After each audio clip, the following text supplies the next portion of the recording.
Assalamualaikum everybody, this is Farah, and today of course we're gonna ask my good friend slash sister Iwa or Ira what's her honest feedback regarding the Beauty White soap and the Beauty White sunscreen. So ginagamit ko siya every day after all my skincare.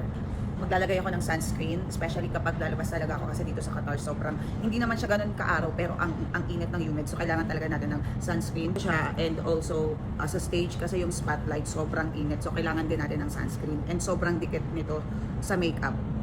Kahit anong makeup yung gamit mo, pag ginamit mo siya tapos pinatungan mo siya ng primer tapos in the rest na ng mga makeup mo, sobrang didikit siya at saka naglo-long lasting. Ginagamit ko din siya sa sa braso pag lalabas. Alam mo na, protection is the key for good skin. Of course, yung soap, ginagamit ko to twice a day, bago matulog, saka syempre bago pumasok.